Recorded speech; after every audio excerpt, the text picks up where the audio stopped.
Assalamualaikum warahmatullahi wabarakatuh. Perkenalkan nama saya Nazwa C. Karenina dengan NIM B1B1230032. Di sini saya akan memaparkan tentang korupsi dan pemerintahan dan juga beserta studi contoh kasusnya. Baik, di sini langsung saja kita memasuki ke penjabaran materinya, yaitu definisi korupsi, yaitu korupsi merupakan permasalahan yang struktural yang telah lama mengakar dalam sistem pemerintahan dan masyarakat yang ada di Indonesia.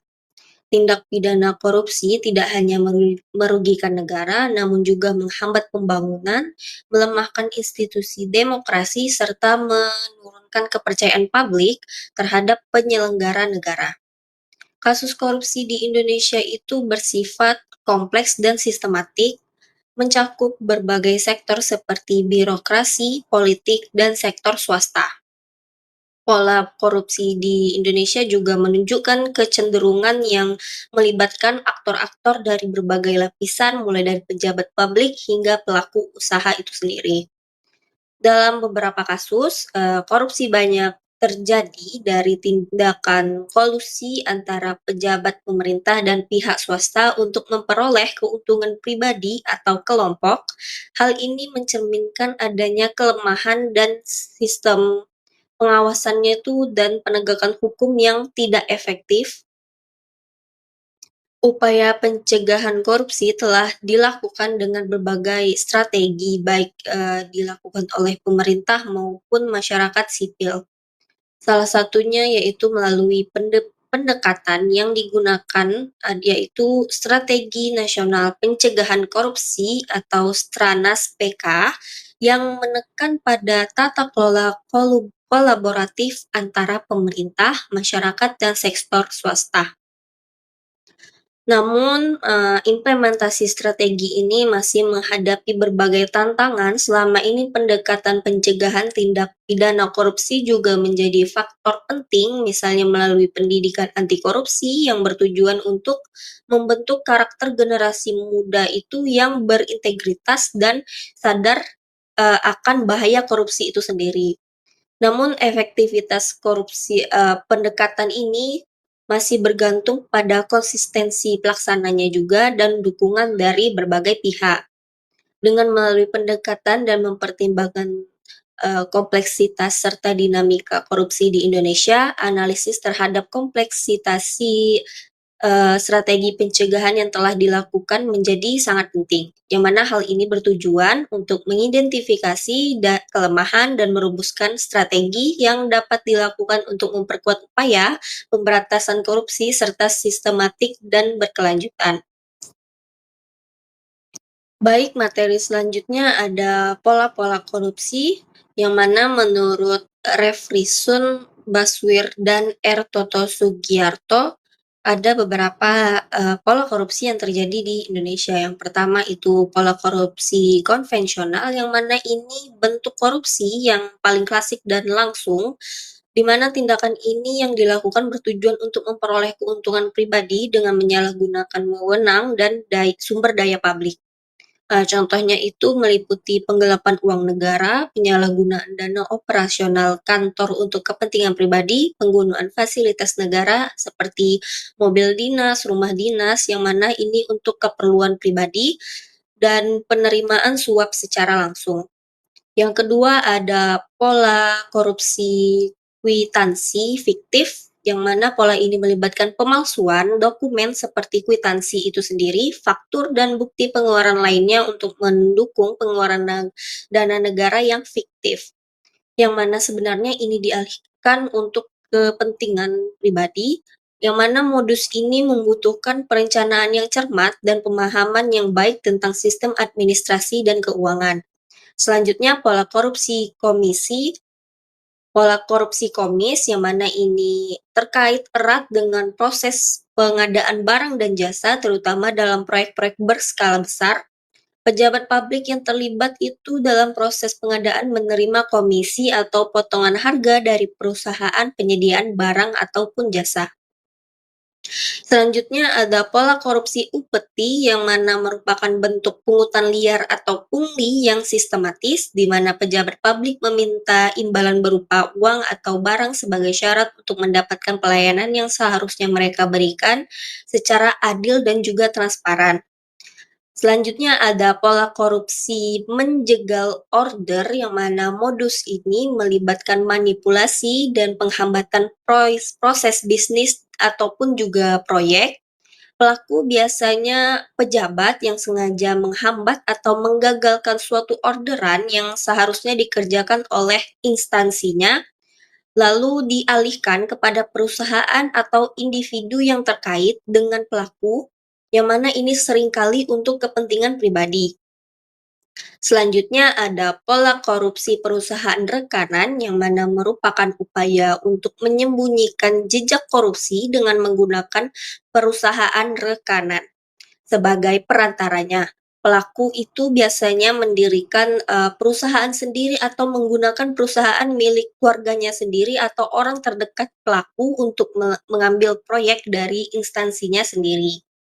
Selanjutnya ada pola korupsi penyalahgunaan jabatan atau wewenang. Biasanya pola ini sering kita jumpai di beberapa kasus korupsi di Indonesia, yang mana pola ini paling umum dan mencakup berbagai modus operandi. Intinya adalah penggunaan jabatan atau wewenang untuk memperoleh keuntungan pribadi secara tidak sah. Pungli merupakan contoh yang paling lazim, tetapi juga mencakup nepotisme, kolusi, dan menerima suap. Pola selanjutnya yaitu pola korupsi suap-menyuap. Suap merupakan tindakan menawarkan, memberikan, menjanjikan, atau menerima sesuatu kepada seseorang agar ia berbuat atau tidak berbuat sesuatu yang bertentangan dengan tugas, kewenangan, atau tanggung jawabnya, yang mana tujuannya itu adalah untuk mempengaruhi suatu keputusan atau tindakan si penerima suap agar sesuai dengan kepentingan penawar si yang memberi suap. Selanjutnya ada pola korupsi pemerasan, yang mana pemerasan itu tindakan yang menyalahgunakan kekuasaan juga atau wewenang untuk memaksa seseorang agar memberikan sesuatu seperti uang, barang, ataupun jasa yang mana ingin melakukan sesuatu yang bertentangan dengan keinginannya. Berbeda dengan suap, pemerasan seperti sifatnya itu seperti paksaan. Selanjutnya ada pola korupsi gratifikasi, yaitu pemberian suatu kepada seseorang pejabat publik atau pihak lain yang memiliki kewenangan dengan harapan agar si penerima ini melakukan atau tidak melakukan sesuatu yang bertentangan dengan tugasnya, kewenangannya, dan juga tanggung jawabnya. Penerima gratifikasi wajib melaporkan kepada penerima tersebut untuk kepada Komisi Pemberantasan Korupsi atau KPK dalam waktu 30 hari. Nah, poin berikutnya ada penyebab terjadinya korupsi. Apa-apa saja sih faktor-faktor yang menyebabkan aktor tindak pidana korupsi itu bisa melakukan tindakan pidana korupsi itu tersebut? Yang pertama, ketiadaan atau kelemahan kepemimpinan, yang mana kepemimpinan yang lemah atau korup akan menciptakan budaya permisif dan contoh buruk bagi bawahannya.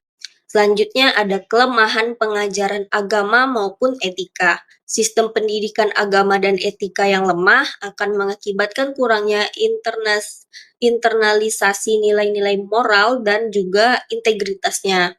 Selanjutnya ada kolonialisme, yaitu merupakan pengaruh sejarah kolonialisme dalam meninggalkan warisan budaya yang toleran terhadap korupsi.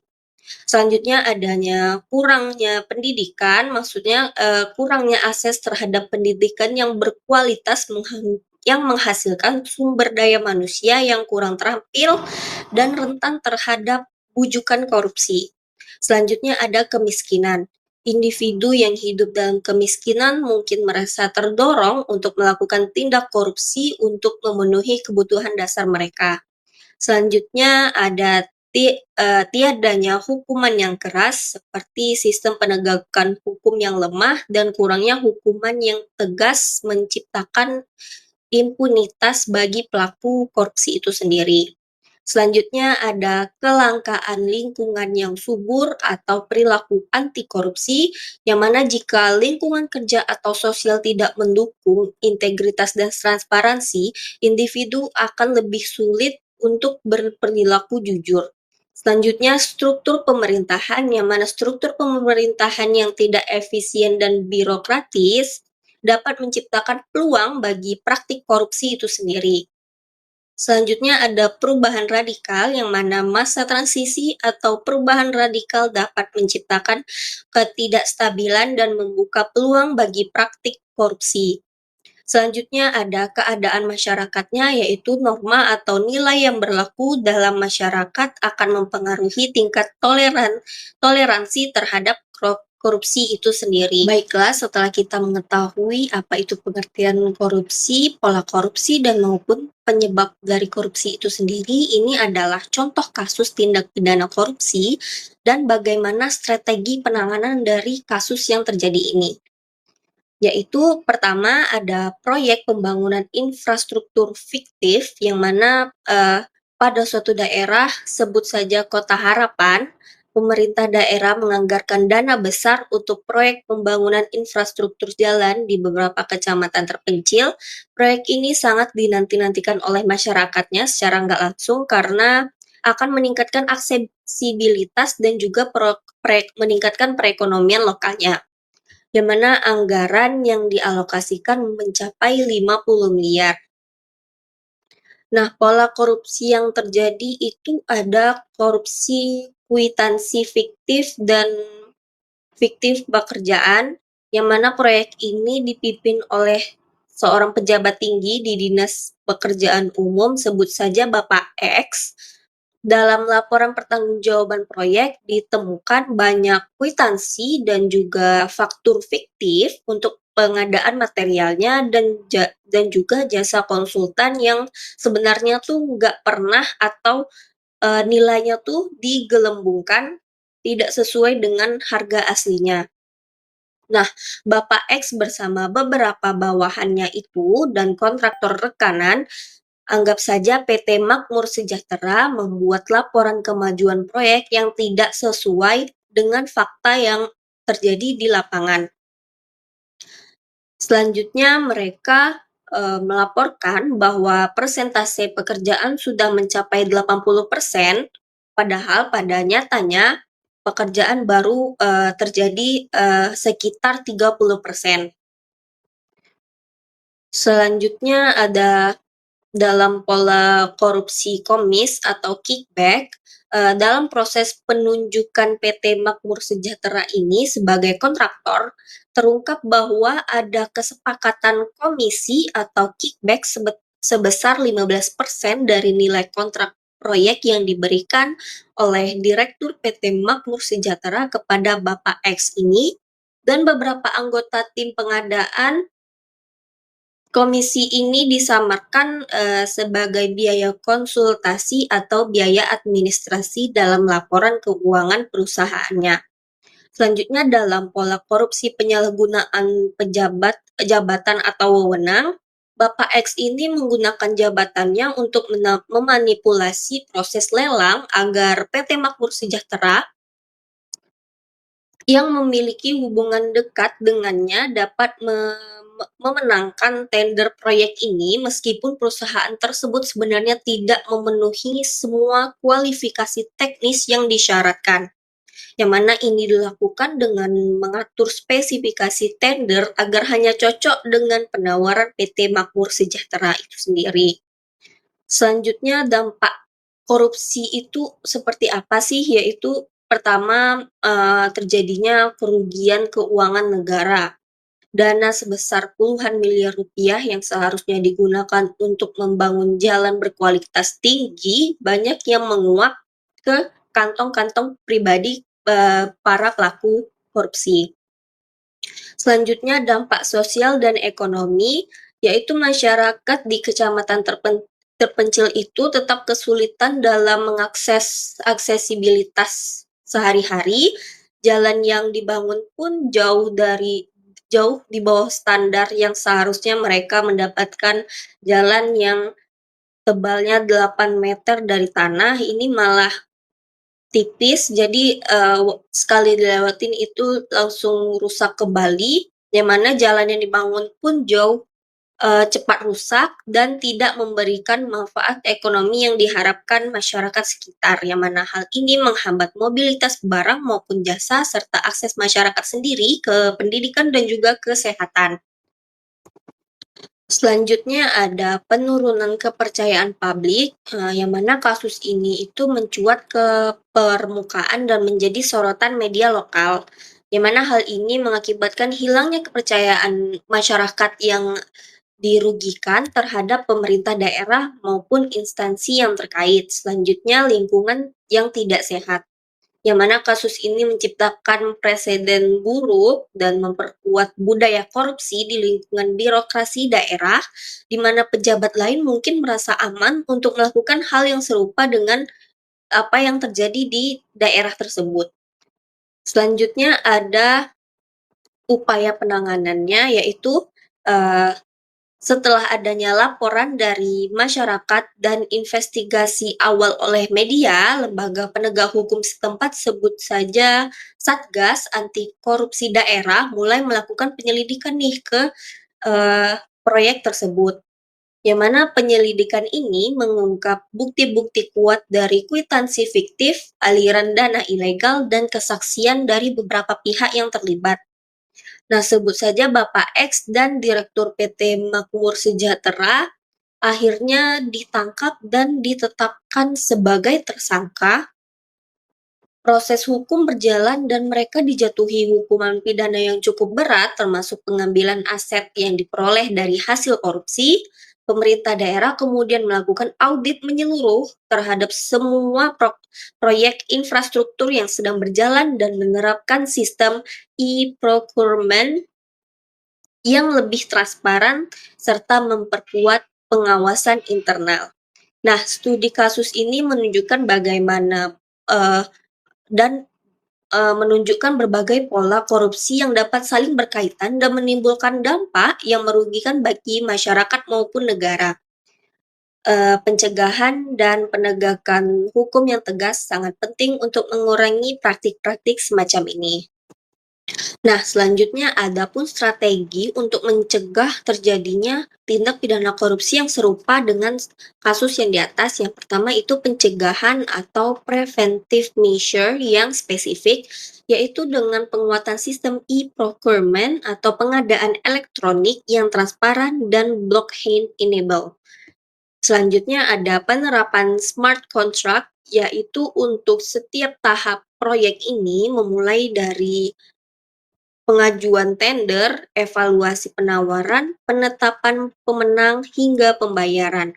Gunakan smart contract berbasis blockchain, yang mana ini akan membuat setiap transaksi maupun keputusan tercatat secara immutable atau tidak dapat diubah dan transparan bagi semua pihak yang berwenang dalam melaksanakan proyek tersebut, yang mana ini akan mencegah manipulasi hasil lelang seperti yang dilakukan oleh Bapak X tadi.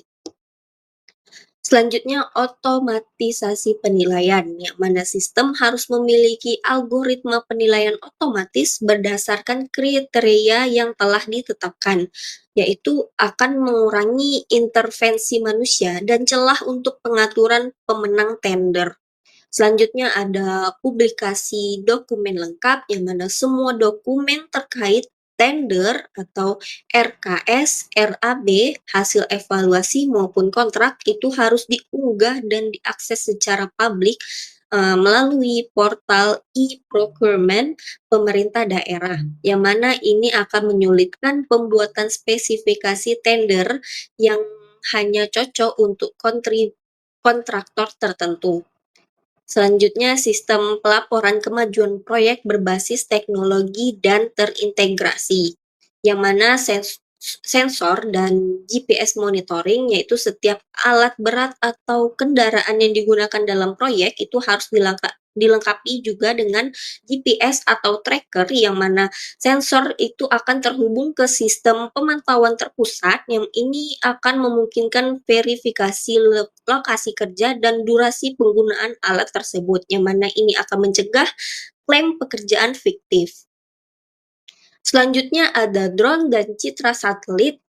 Secara berkala, gunakan drone atau citra satelit dengan resolusi tinggi untuk memverifikasi kemajuan fisik di lapangan, yang mana bandingkan secara otomatis dengan laporan kemajuan yang diajukan oleh kontraktor. Perbedaan signifikan akan memicu audit otomatis.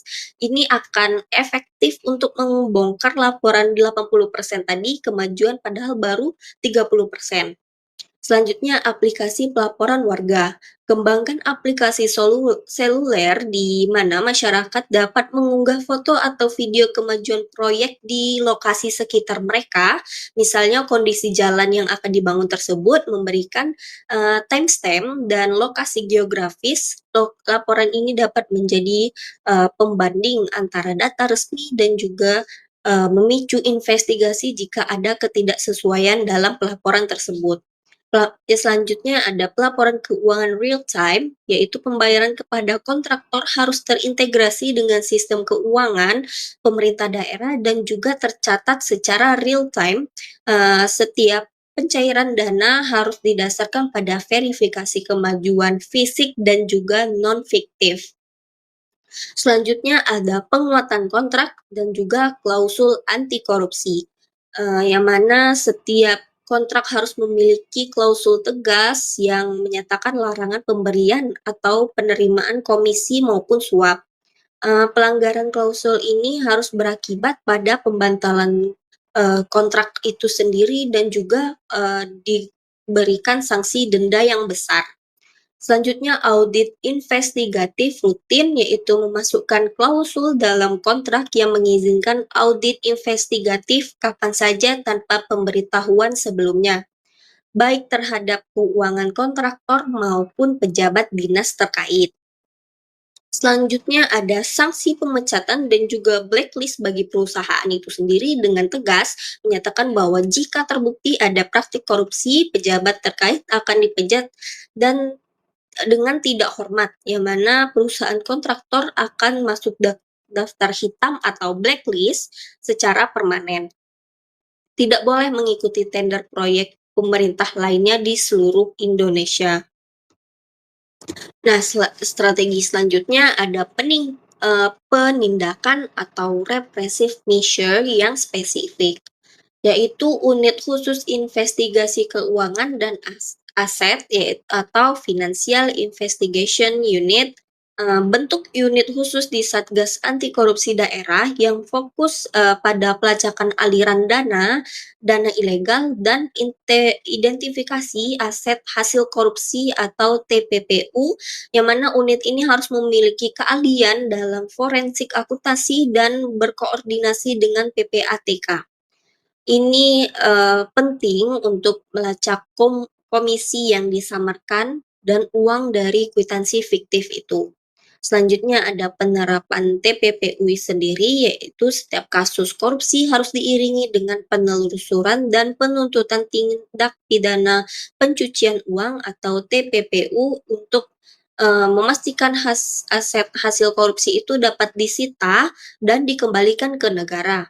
Selanjutnya perlindungan dan insentif whistleblower yang kuat, yang mana platform pelaporan anonim ini disediakan secara online dan terenkrip dan menjamin anonimitas penuh bagi pelapor. Yang mana platform ini juga harus dikelola oleh lembaga independen di luar dinas terkait. Selanjutnya ada perlindungan saksi dan juga pelapor. Pastikan ada mekanisme perlindungan fisik dan juga psikologis bagi whistleblower dan keluarganya, yang mana ini kita mengingat bahwa resikonya ini juga tinggi. Selanjutnya ada insentif finansial, yang mana pertimbangan pemberian insentif finansial misalnya, presentasi tertentu dari uang negara yang berhasil diselamatkan bagi whistleblower yang pelaporannya terbukti benar dan juga berkontribusi sangat besar dalam mengungkapkan kasus tindak pidana korupsi ini. Selanjutnya ada kolaborasi lintas sektoral dan pengawasan eksternal, yang mana ada tim pengawasan gabungan, yaitu bentuk dari tim pengawasan gabungan yang melibatkan unsur BPK, KPK, Ombudsman, dan perwakilan masyarakat sipil yang kredibel untuk mengawasi proyek-proyek yang strategis atau beranggaran besar sejak awalnya. Selanjutnya ada audit forensik independen untuk proyek besar yang terindikasi korupsi, libatkan auditor forensik independen dari luar pemerintah untuk melakukan audit mendalam terhadap seluruh aspek proyek. Strategi selanjutnya ada peran serta masyarakat atau participatory measure yang spesifik, yaitu edukasi masyarakat tentang hak pengawasan suatu proyek dengan sosialisasi kepada masyarakat tentang bagaimana cara mengakses informasi proyek, apa-apa saja indikator korupsi yang bisa mereka amati di lapangan, seperti kualitas bangunan yang rendah, pekerjaan yang tidak selesai, dan bagaimana cara melaporkannya melalui saluran yang telah disediakan oleh pejabat. Selanjutnya, libatkan tokoh masyarakat dan juga lembaga adat setempat sebagai agen pengawas di tingkat komunitas. Selanjutnya, mendorong jurnalisme investigatif lokal dengan memfasilitasi pelatihan bagi jurnalis lokal untuk melakukan investigasi mendalam terhadap proyek-proyek pemerintahan, mengajarkan teknis secara anggaran, pelacakan data, dan wawancara investigatif. Selanjutnya, berikan akses data yang relevan kepada jurnalis yang melakukan investigasi, tentu akan dengan batasan yang wajar. Nah, dengan mengimplementasikan strategi nyata ini diharapkan peluang terjadinya korupsi itu semakin minim di Indonesia.